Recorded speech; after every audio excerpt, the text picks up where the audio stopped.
Hi friends, this is Barbie Daly with Rural Life in the Valley.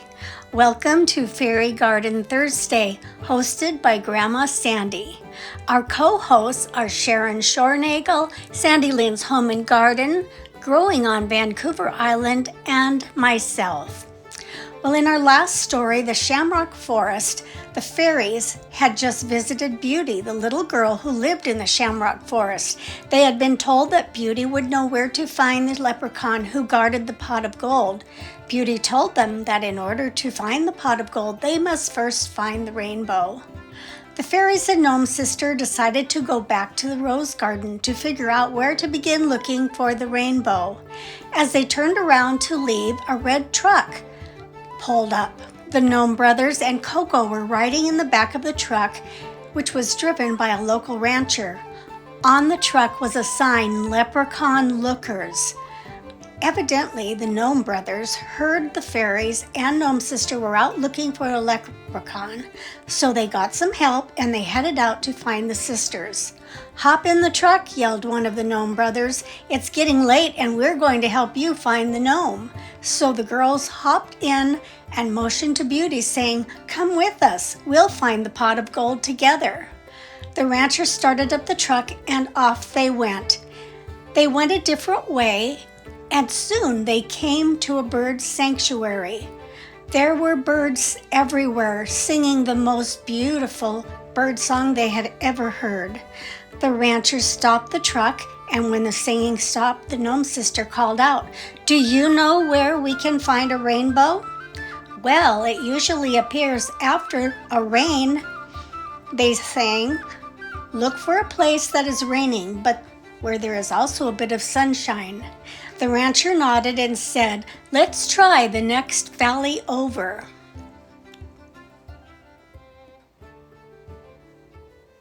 On the way to the valley, they passed an old tree stump with some birds pecking for food. Below it was a gnome house, and two gnomes were standing outside with a huge frog. "Hey, maybe they know where we can find some rain," said a gnome brother. "Frogs like water." So the rancher stopped the truck and they asked if they knew where it was raining. One of the gnomes replied, "Look at the dark sky over there. Looks like rain to me." "It sure does," says the little fairy. "Let's go." As they entered the valley, a few drops of rain began falling. "Hey, I'm getting wet," shouted the Gnome Sister. "Good," laughed both the Gnome Brothers. "Maybe we'll see a rainbow." The little fairies stared at the sky, and what do you think they saw? A beautiful double rainbow over the old cabin. "Let's go," the rancher said, "before it's gone."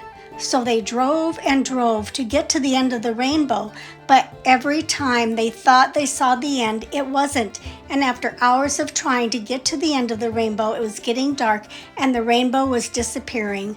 The rancher drove the disappointed and tired fairies back to the rose garden. Upon entering, they saw a strange glow. As they looked ahead, they couldn't believe their eyes. It was a rainbow, sparkling bright, with not one but two pots of gold on either side. Guarding the gold was a jolly leprechaun. Rose and the other fairies were on a bench. "It's about time you got here," said the fairy Hope. "We've been waiting for you all day." The little fairies and gnomes were bewildered. How did the leprechaun, the rainbow, and two pots of gold get there? Rose the garden fairy smiled and replied, "Oh, my dears, we are fairies. Don't you know in fairyland, anything can happen if you just believe."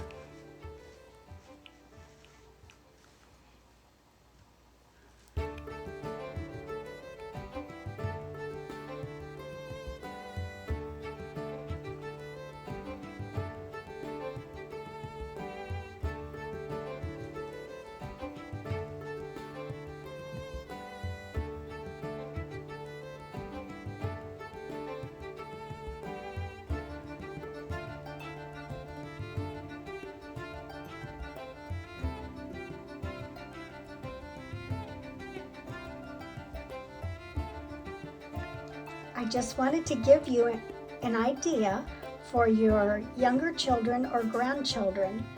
These are called Leprechaun lookers, and they can easily be made with just a few household items and some stickers. I will leave a link in the description box for a YouTube video that shows how to make them. A few years ago, I made these for a group of, I would say, preschoolers up through 9 years old, and the kids had a blast looking for leprechauns. So I hope you have a great day and happy St. Patrick's Day. Bye-bye.